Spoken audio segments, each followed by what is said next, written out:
All right, guys, we are live, and I am going to make an attempt. Oh my gosh. There we go. Okay. Going live there, and we are fully live and going. Are we going? Yeah, let's go live. Great. Let's do all that. Okay, guys. If it is your first time here, my name is Mike Perna. I do lives every single week covering all the Metro Detroit news in the area. There we go. I'm trying to get my other live going. And of course, that is not working. Oh, yeah, I got to add the topic. There we go. Okay. Thank you, guys. Okay, now we're fully joined in. I'm up on Instagram. I'm up on YouTube. I'm up on Facebook. It's actually working for the first time ever. We are going live on TikTok. And of course, my camera on TikTok is not working. So all you guys are going to see are the screens themselves. I'm so sorry, my people. I'm so sorry that you're not seeing me tonight, but that's okay. We're just gonna roll with it. My name is Mike Perna. If it's your first time here, I go live each and every week, going over all the news stories in Metro Detroit. I always like to know where you guys are coming in from. Are you here in Metro Detroit? Are you somewhere else in the world? Throw it in the chat. Where are you guys coming in from? Oh, and I've got a Canton, Michigan. That's like right down the road from me right now. I'm sitting in Novi in the office. We got a Royal Oak. That's actually where I live. Hey, guys. Okay, guys. Also, the format of this is going to be pretty simple. I'm going to go through a bunch of news stories and I'm going to deliver the news, but I also want this to be interactive. I want questions. I want comments. I want to know what your opinions are and what your thoughts are. If you're on YouTube or if you're on Facebook, either the team page or my personal page, I can bring the comments onto the screen. If you're on Instagram or TikTok, I will be reading the comments. So let's go. Okay. We've got a big week of news. So here we go. All right, let's bring this bad boy up on the screen. Here is the breaking news. This just happened a few hours ago. Megan Keller from Farmington Hills, Michigan is responsible for the women's hockey team getting the gold. So they were 1-1 against Canada going into overtime. And then 4 minutes into overtime, she scored the goal. She also did the assist, by the way, which was really cool. Hey, I got a Grand Rapids. What's up, my guy? What's up, Gary? Hey, Grand Rapids. But she was also responsible for the assist that tied it to 1-1 2 minutes before the end, which was very cool. Love to see the Metro Detroiters getting along in the world. Love to see a couple of gold medals coming back to Michigan this year, which we are now seeing, which is awesome. Okay, so that is news article number 1. News article number 2. Of course, DTE. Oh my gosh. Comment if you love DTE. Go sports. Thank you, Michaela. Go sports ball. Yeah, I'm not exactly the biggest, most avid watcher of sports myself, but I will root for the home peoples, I guess. Okay, so DTE, a judge has ordered DTE to pay $120 million for cleaning up because their plant overruns or their River Rouge plant did not meet the EPA standards for years, literally. So DTE has been ordered to pay $100 million in cleanup, and then $20 million into an environmental protection fund, making $120 million total. Now, what does this mean? This means 2 things are going to happen next. 1, they're going to appeal it because they disagree with the judge and they think that they did everything right, as DTE always does. Remember, guys, this is the company that has raised rates twice. They got audited and found that personal planes were used for personal trips, or private planes were used for personal trips. They're going for yet another increase. They are overselling electricity to the data centers. They're doing all kinds of, hey, what up, though? They're doing all kinds of kind of messed up stuff, in my opinion. So the next 2 outcomes of this are going to be, they're going to appeal it and they're going to go to the Court of Appeals. They're going to probably be in locked in court for the next 2 years, just like they were for the last 2 years. And either the fine will be dropped or gotten rid of, or the $120 million fine will stand. Then they're going to have to pay it. And then what happens next? They're going to go and try to raise rates. Love it, DTE. Also, DTE is charging $298 if you do not do a banking account. Yes, that is correct. So they're doing a $299 transaction fee if you're using a debit card or a credit card now to pay your DTE bill if you don't lock in a bank account through an ACH. Love that. Okay, on to the next. There we go. Okay, guys, UAW, which is located in Detroit, as you guys know, with the United Auto Workers, is now finally unionizing the Chattanooga Volkswagen plant. It's the first plant in the South to be unionized in over 20 years. And this is big news for Fane and his crew, because breaking into just one plant means that he gets to break into more. Now, they voted 2 years ago to say, yes, they wanted to be part of a union. Now they're just finishing up the actual negotiation with Volkswagen itself, which has been pushing very, very hard against unions. But if they crack this, what ends up happening next is places like Starbucks that have been looking to unionize for years and they've been busted. That opens the door for more unions and more industries. Let me know if you guys think this is a good thing or a bad thing. Are unions a good thing? Are they even necessary in today's world? Let me know in the comments what you guys think. What else is happening in the world? Okay. So this has been in the news lately. So ICE has officially bought a building in Romulus to put up as a detention center. They're going to have 500 beds in here. It's going to have 1,400 employees, including guards and ICE and all of those things. Now, here's what's interesting. The mayor of Romulus was never actually notified, nor was the city council, that there was actually a purchase agreement in place and a closing schedule for them to actually buy a facility. They were notified after the fact as a point of notification, not permission asked. And the mayor is extremely irritated at this. She feels like she's been boxed out of any decision making as far as this goes. Oh, there we go. Okay. Now let me know what you guys think about this. Personally, I'm not a big fan of ICE, and especially ICE in our areas. And we actually have another ICE story coming up pretty quickly here, because ICE and data centers seem to be the name of the game right now. There it is. Now, the other news ICE with Border Day is that there are 2 police officers that were put on suspension, literally 2 Detroit police officers, because they used border agents at traffic stops, which resulted in people actually being detained and held for a period of a month. So the police chief is now out. It came out. The police chief has now come out and said that he does intend to fire those 2 officers. And the reason being is because he has a firm stance that Detroit police is not an immigration enforcement personnel policy. Not that they're saying they're going to work against them, but saying that that is not their job and their responsibility. They want to be in a partnership. They want to be working with the community, not having that animosity that's going on right now in many communities, including Minnesota, where a lot of people are feeling like the local police working in conjunction with ICE and Border Patrol are working against the community. So he's taking a very firm stance on this. His goal is to root out any of this and to stand apart from ICE and Border Control agents.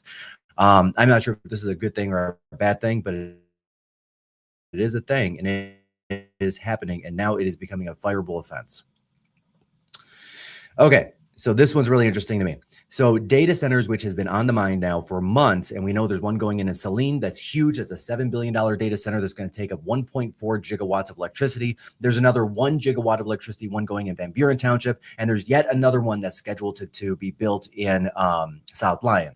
In addition to that, there are 19 additional data centers that are planned to go in. 4 of them already have non-disclosure agreements signed, but some Metro Detroit communities are fighting back, and they're saying, hey, look, we're going to put a moratorium on even hearing about data centers at city councils. Northville's put a year-long moratorium. Howell's put a 6-month moratorium. Chesterfield Township has put a year-long moratorium. And what that means is they're going to stop, and they didn't just put a moratorium on data centers because that's not where it needed to go. They had to put a moratorium on hearing about any approvals in the industrial space. And here's why. So Van Buren, a township, which does not want this 3-building data center that's going to take up 1.21, I'm sorry, I almost said 1.21 gigawatts, as if like this is Back to the Future or something. That's actually really funny.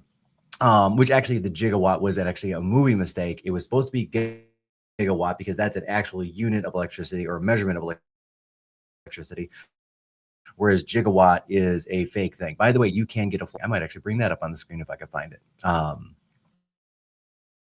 Neither here nor there. But so what Van Buren found out was when that data center was going to go in, when the project was moving forward, the attorneys for the data center for Oracle literally just informed the city that because they're going by the building codes as stated, and the building code was last revised in 1994, the city cannot stop them. A vote cannot stop them. City council cannot stop them. And they will literally take Van Buren to court, costing tens of millions of dollars in court fees and legal fees, and yet they will still have a data center. So here's the problem. Thank you, Gary. I appreciate it. Thank you for the nice job.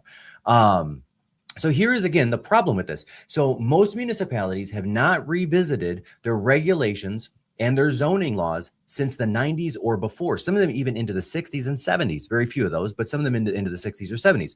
So as long as a company is conforming by those regulations, those zoning guidelines, a city cannot actually stop this from happening, especially if they're buying existing structures, or they're building structures that conform to all regulations that don't need any variances or approvals. As long as you don't need a variance, you can't say no to it, right?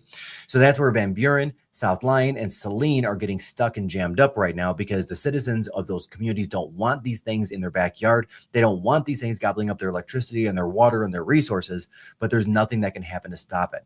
And that's where Northville, Howell, Chesterfield, and several other communities are starting to say, okay, look, we're just going to stop approving anything. We're not even going to allow permitting for anything of this section of the regulations, the zoning classification, until we rewrite our zoning rules and guidelines, moving data centers out into their own box, which I think is very smart for some cities. Let me know if you guys think that's a smart thing, if more cities should be doing that or they shouldn't. And again, my concern with this is, if you look at the Saline one, that's Saline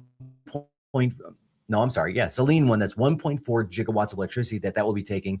Van Buren Township is another 1 gigawatt, so that's 2.4. And then the South Lyon one will be taking about 0.9, supposedly. So that's 3.3 gigawatts of electricity. DTE last year only produced 11. So they're literally taking over 25% of the available electricity. And what a lot of metros has seen, and I'm going to look at St. Louis for this one, has seen the cost of electricity to its residents rises, not falls, because even though the data centers are paying for the electricity, because they're super users of electricity, they get a discount.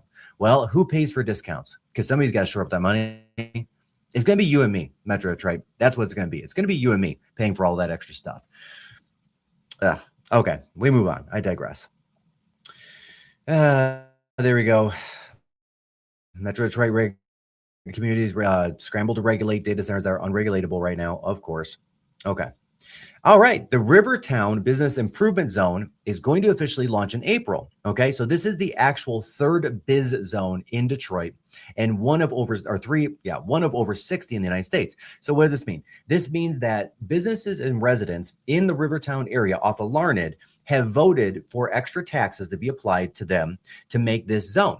The other two zones, what the comments were a year in, is that they're cleaner, they're safer, they're better lit, there's no garbage, no litter, because a lot of that money goes to that. So the money generated through this new tax will be roughly $850,000 per year, about $10 million over 10 years. And that's going to go into employing people that will be sure that those city streets are clean, safe, walkable, well lit, cleaned up, like all the scooters will be removed and re-racked, everything. And what they've seen is businesses in those biz zones jump between 25 and 50%. And that's why business owners actually voted for it. So who is going to get taxed and how much is the tax going to be? So the median tax per year that will go into the biz zone, the median will be $663 per property. But that said, about 60% of properties will have $100 or less per $100 or less per year worth of taxes, because they're very small. And now let's look at who can be taxed. So with the biz zones, residential is off limits. So if you are a homeowner in the Rivertown zone, this will not affect your taxes, which are probably already high because it's in Detroit and there's 83 mills as far as the millage rate goes.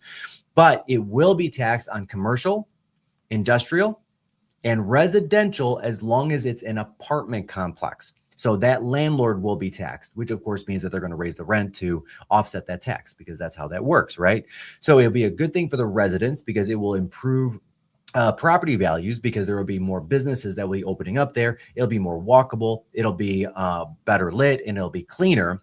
So it'll help those residents, which is great. This is one of the things that Mary's trying to do. One of the things that the mayor of Detroit is trying to do is increase the home values and protect people that are not necessarily in the direct downtown area. So that's a win there.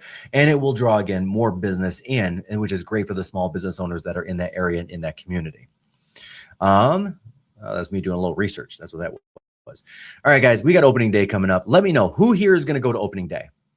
Throw that in the chat. I want to know. I've got a little tradition behind that as well. So the Tigers have announced their opening lineup for opening day. It is probably no secret. Tariq Skubal is going to be leading the Tigers, of course. Like we already knew that. He is probably the number one pitcher in the league right now. And of course, we're bringing Verlander back, who did open, by the way, for 6 years. Both of them Cy Young Award winners. So we're probably going to see him play at least a couple of innings on opening day. But let's be real, guys. The man's 43 years old. He's no spring chick. So whereas Verlander is a tried and true veteran and he is very good, they're probably going to try to save his arm as much as possible just through the season and use him where necessary. But with that $13 million investment in Verlander, we can see the Tigers are really making a run of it this year. They are definitely going for the World Series. Go sports ball. I love that.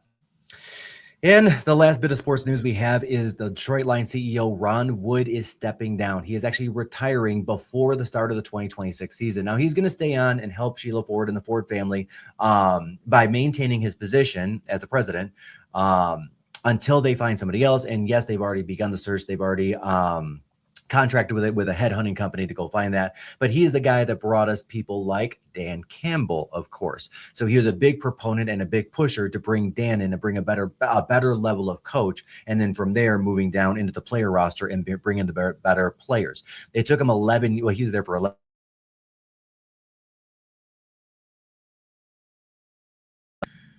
Terrible years and terrible seasons where like nobody went to the game and you could buy tickets for $10.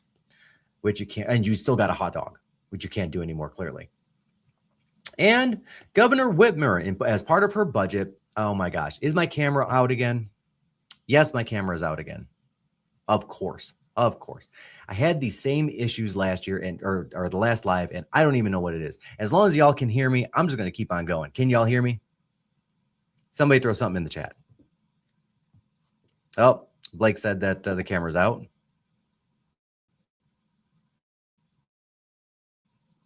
Camera is back, but it's also not the right camera. Awesome. All right, well, I got this terrible camera that is actually attached to my laptop, so I'm just going to keep on going. That's what I'm going to do. Thank you, Rabbi. Yep. Okay, as long as you can hear me, that's the important thing. That's all I really care about. All right, so Whitmer's adding $625 million in the budget for schools for literacy and increasing pre-K. So her goal during her term was to get kids into pre-K programs, 68,000 of them, and she just eclipsed 51,000. So she's going to end her term short of that goal. The thought process behind this is the pre-K students that enter pre-K. You can hear me. Okay, thank you, Blake. Students that are in the pre-K program are more likely to continue on through the entirety of their education, go right through 12th grade. So that was the thought process behind it. The other thought process behind it is if they go into pre-K and they start their reading a little bit early, it's going to increase literacy rates. But has this really happened? Because she's put a lot of money through several budgets into her literacy programs. Here's how this has actually played out. So right now, the literacy rate, as far as functional or midline, like where a third grader should be nationally, is 60.1%. Michigan was at 42% when these programs started, and last year third grade ended at 38%. So we are lagging behind the nation. And yes, we only put around 180 million into this before through the terms. This is a much bigger money drop going towards after school and preschool programs to help parents out and all of those things. But is this really going to move the needle? Do you think it is?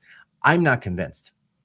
Like, I'm just going to be honest. I'm not convinced that this is going to actually move the needle where it needs to be moved, because so far the 3 programs that have been stood up have actually had a negative effect, not a positive effect, on our third grade literacy rates. But, let me know what you guys think, of course.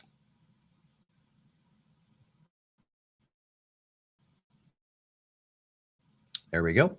Now we've got $325 million earmarks coming in from Congress with this big, beautiful bill in this new budget. But where's the money going to go? That's always the big question. So here's the breakdown of where a lot of this money is going. Where did it go? Oop, let me go back up to the top. There we go. So $8.75 million is going towards $100 million reconstruction of the Mound Road in Warren from 8 Mile to the I-96 interchange. That's already in progress. $7 million for non-motorized pathways connecting 2 state parks over in Fruitland Township. $6.3 million expanding the Burstrin Field House, which is a sports and rec center over near Flint, which that's probably a good thing. The more of those there are, usually the less crime there is, which is nice. $9 million is going to the U.S. Army Corps of Engineers to replace lead service lines in the city of Detroit. In addition to that, it's going to Redford to replace lead service lines there. And of course, there is going to be a bunch going to, there we go, $7.8 million going to new jet bridges for the Capital Region International Airport in Lansing. And then there is a whole bunch going out to Harrison Township for the base out there. Where did I see that at? I know I saw that somewhere.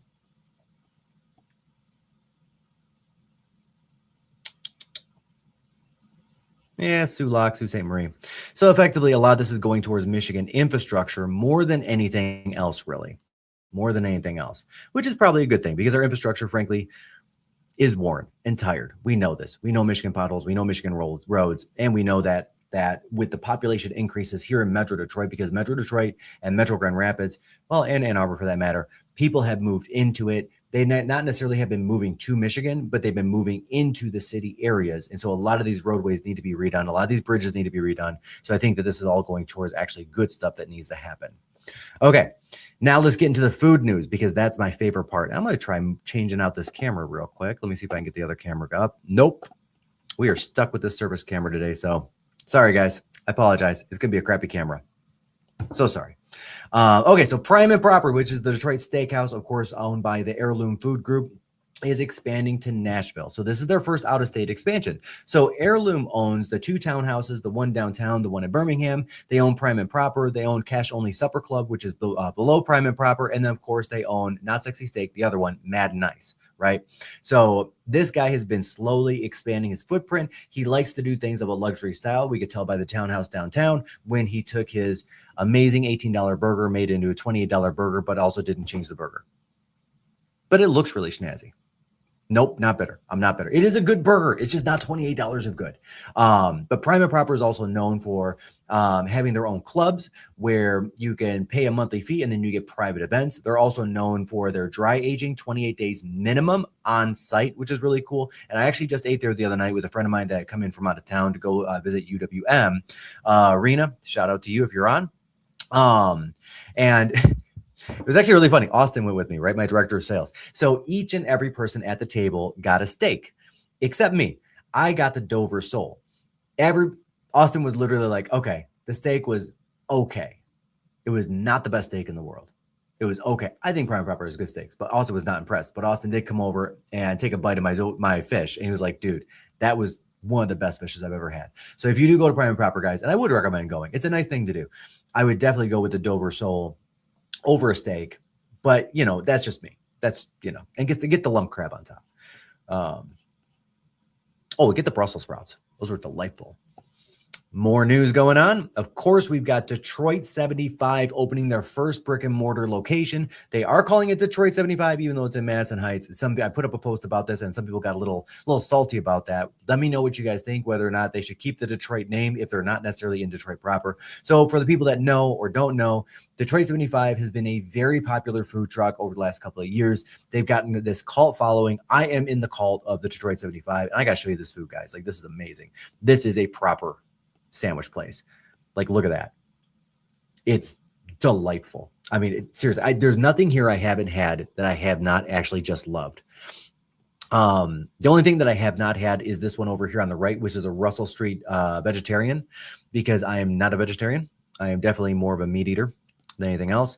And their shawarma was actually really nice. Now, that M15 spicy shawarma, that was the one that I actually got. A friend of mine, when I went, had gotten the regular shawarma and really enjoyed it, of course. So get whichever one you want. I will say this again, if you get the chance, guys, go. It's not going to be a big place. It's opening on I believe the 20th. It's opening pretty quick here. So there's going to be lines out the door of this place for the first month or two. But when you get a chance, go. Thank you, Barish. Thank you, Barish. He says they should definitely keep the name. And my guy, I agree with you. I do. I think Detroit 75 started in Detroit as a food truck. Is Detroit. And yes, I know they park the food truck in Troy. I get it. They do. It's kind of not that far from my house, but I think they should keep the name. Thank you. Thank you for the vote there. Okay, guys. So this event space, which looks amazing, by the way. This is being opened by one of our local restaurateurs. I'll tell you which restaurants he's got as well, because there are a couple good ones I'm sure you've been to. So the goal with this was to make an event space where about 200 people could be inside, 600 people could be inside, about 1,000 people could be outside walking, because he was going to preserve as much of the forest and trees as possible. He was going to add an amphitheater. Has now gotten a tremendous amount of pushback from the residents of Bloomfield Hills and Franklin. And the reason for that, and this is a 30-acre parcel that he bought. So the reason for the pushback is what they're afraid of events going too late into the night, being too loud, putting people on the road drunk, pretty much anything that comes with event space and venues and things like that. His vision here as a chef was to go world-class with the cuisine, but also mixing the nature with the food, right? Almost like a Sylvan table kind of concept, kind of keeping that greenery around, but much, much bigger, which is very cool. In addition to that, he owns Mex. He owns, there we go. He owns Como's in Ferndale, Social in Birmingham, the Common Grill in Chelsea, and of course, Bo's over in Bloomfield Hills. And people, my guys, all right, has anybody been to Bo's? Throw it in the comments. Anybody? Nope. I got two. Okay. Let me know this. Have you had their French dip? That's what I want to know. And while we're waiting, I will say this. Bo's French dip is literally famous up and down just the Bloomfield Telegraph area. So he actually took the French dip off the menu for a period of time. I think it was like 6 or 7 months, because the price of the meat had gotten so high. He was like, you know what, this doesn't make any sense. This is going to have to be like a $25 or even a $30 sandwich. And people literally just revolted on him. They're like, bro, this is the reason why we come here. And his sales started tanking, and people were like, we are willing to pay $25 for this sandwich. It is that good, and it is that big. It's like 2 meals in one. So I still go, I'm happy to pay the $25, because in my opinion, that is a sandwich that's actually worth $25. And I can't say that about many sandwiches. Well, Detroit 75, of course, but yeah. Okay. And then we're getting, of course, our first Liberian restaurant. I don't know what exactly Liberian food is, but it's mixing with Caribbean and antebellum South food. I honestly don't know very much about Liberian food, so we're just going to keep going. Cooper's Hawk is opening another location over in Livonia, but they're not the only thing going to Livonia. We got something else coming that's going to be super fun as well. I think I missed a restaurant on this one too, didn't I? Let's go back. Nope, not that one. That one. Yeah, that's right. Sun to New Asian is finally opening. This thing has been under construction, I swear, for like way over a year. Tell me if I'm right, guys. If you guys, and somebody tell me what street it was on, because I don't remember.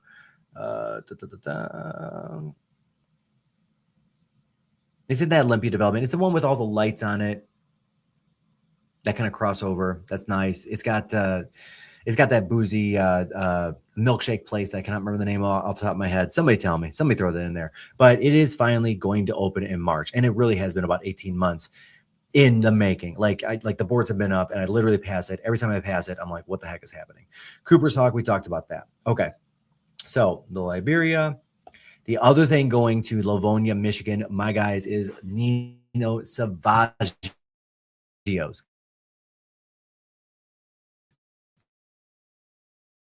Go west, my child. So they're opening their 5th location now, and here on the Schoolcraft campus.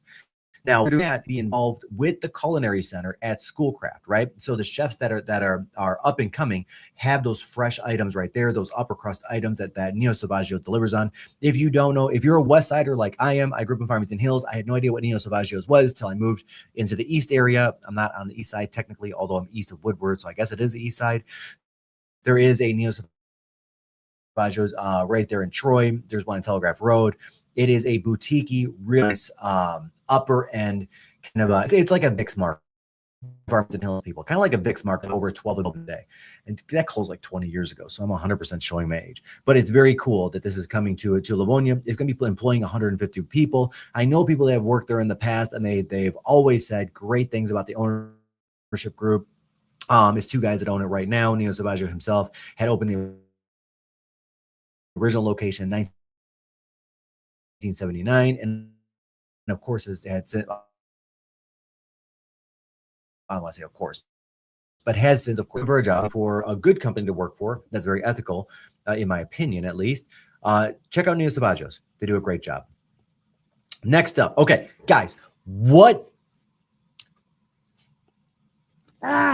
Shaking my fist at this one.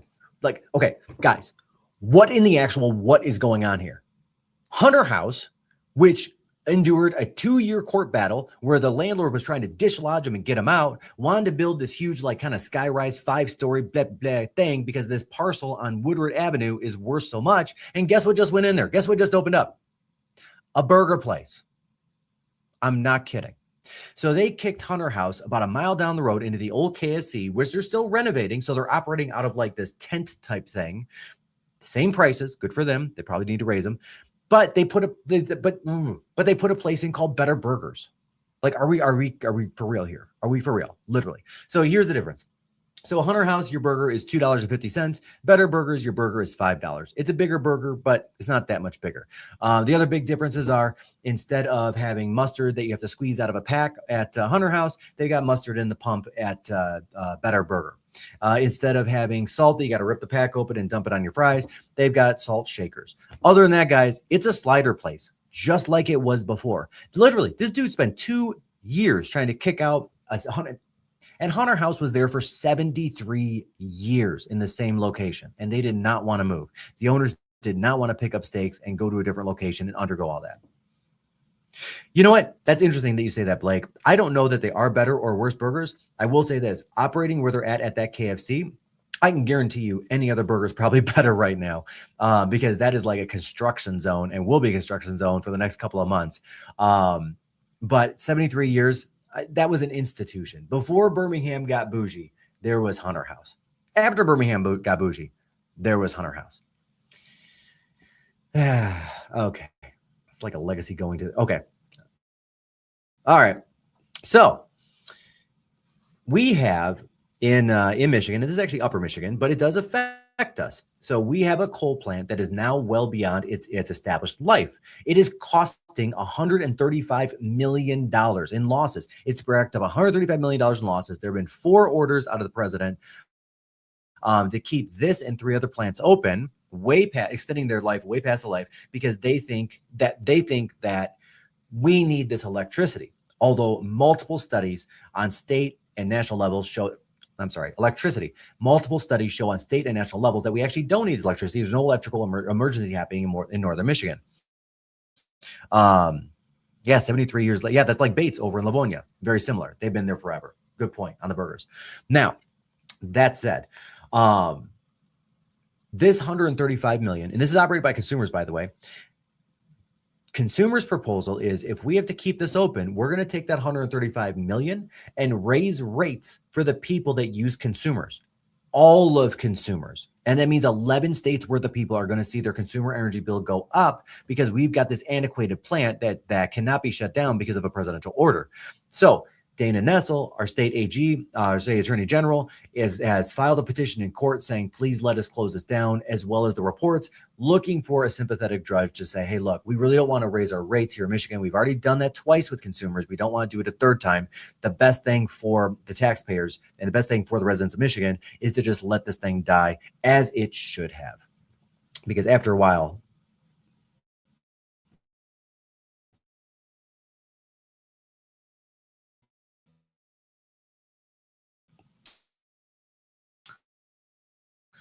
yep, there's another article on it. After a while, power plants do need to be either. All right, guys, real estate news, and then we're out of here. We got a short day today, only 45 minutes. Okay, so mortgage rates almost stayed at 5% or in the 5s. Almost. It hit 5.875% briefly yesterday, as the 10-year Treasury bond was unapproached to and then bounced off that 4% wall. Now, once it goes below 4%, we're going to see mortgage rates start going into the 5s, but it seems to be resisting any number that starts with a 5. So if you're looking for a home, this is what you should probably do. Go to your lender, because I do see interest rates going into the 5s here sometime in the next 90 days because unemployment numbers are not coming out very strong. Inflation is coming out actually a little bit lower than expected, which means we're going to see mortgage rates start softening. If you're looking for a home, start talking to your lender and tell your lender, hey, look, this is what I want. So interest rates readjust twice a day, every day, 5 days a week. When you see something in the 5s, my guy, lock me in. And that's what a good lender will do. So right now, a lot of lenders are letting people float without a lock because of the volatility of interest rates. Typically, mortgage interest rates, let's call it pre-2022, would typically go up or down about 1/8 of 1 point in a day. Not a huge difference. But we've seen volatility in excess of a half a point on certain days, which is really interesting. That's a newer thing. And that then as interest rates go up, the volatility kind of goes up. So that makes sense in the 6s and 7s that you would see a half point difference versus the 3s and the 2s where you see like an eighth of a point difference. So if you're thinking of buying a home anytime in the next 120 days, tell your lender, hey, look, let me float. But the minute you see something under 5, lock me in so I get that rate because I'll probably bounce right back off that floor like a bouncing ball and go right back up over 6. So that is my real estate advice of the day. Oh, thank you, Sophia. I appreciate you. And then last but not least, guys, I was going to say monstrosity, but this thing hit the market the other day for $9 million. So this is a massive resort-like house. It's got 95 rooms, 15 bedrooms, a 13-car garage. I mean, look at this thing. It's craziness. So it took 7 years to build and over $17 million to build this thing. The photos are just amazing, by the way. There we go. Now it's also 33,000 square feet, meaning this will be it's the second largest home in Michigan. The first largest home in Michigan, of course, being in Detroit that just sold for $800,000, previously owned by John Sally and the Archdiocese of Detroit. The bishop actually used to stay there, but it is a beautiful, beautiful property. They put a lot into the detail work. Love that indoor pool. It's like a banquet hall. It's like an event space. So there's been some interest in purchasing this already. It's only been on the market a very short time. That just looks like a resort, right? But the main thrust of the interest that has been interested in this are people that do want to make it into some sort of an event space or a resort-like space, which also means that they would have to change the zoning. So this is located up off a 32 mile in Washington Township, which is all zoned R1 residential. Now it is on enough acreage. I believe it was 13 acres. It is on enough acreage where they could change the zoning, but it might be a little difficult because I don't know that Washington Township wants anything like this. The other thing that I thought was really interesting about this house, I noticed when I was reading the article, is that everything is an odd number with this house. It's a 13-car garage, 79 chandeliers, maximum ceiling height of 31 feet, 257 windows. Everything's an odd number. But I also want to throw a little comparison out there. 257 windows. The White House in Washington, D.C. only has 147. Literally 110 less windows in the White House, which is crazy. 7 years to build. Yeah, that would definitely be a really cool new office. I would agree with you on that. I could live there and then just like literally walk downstairs and then there's all my agents doing all their work in the main place. All right, guys, that's it. That is a wrap for all the news in Metro Detroit happening in the week. It was actually a much slower week. We've been going literally an hour and a half, sometimes upwards of 2 hours lately. Today we are in and out in like 43 minutes, which is probably a record for me. Not saying that I hope for more news to come up, but I don't mind when more news happens because I love things happening, especially positive things here in Metro Detroit, like the Cosm that's going to be opening soon, or they're going to be breaking ground pretty soon on Detroit FC Stadium. All of those wonderful things I'll be reporting on as it happens. Any final thoughts, throw them in the chat. Any questions you have, throw them in the chat. I'm going to hang out for just a minute and answer any questions that you guys have, if you have any questions. And if not, then I'm going to wait about 60 seconds and hop on out of here because that sounds good. Also, as a side note, while anybody's throwing in the chat anything that they want, I use these kind of like projector lights to try to light up everything very nicely. They are so hot. It is 80 degrees. I'm literally sweating in this office. I forgot. I usually turn the thermostat down to 65 when I turn these lights on, and I forgot to. So it's like 75 plus the lights. It's got to be 85 degrees. Thank you, Blake, for the compliment on the very good stream. And that's it, my guys. Enjoy the rest of your Thursday night, and I will catch you next Thursday at 7 p.m. as always.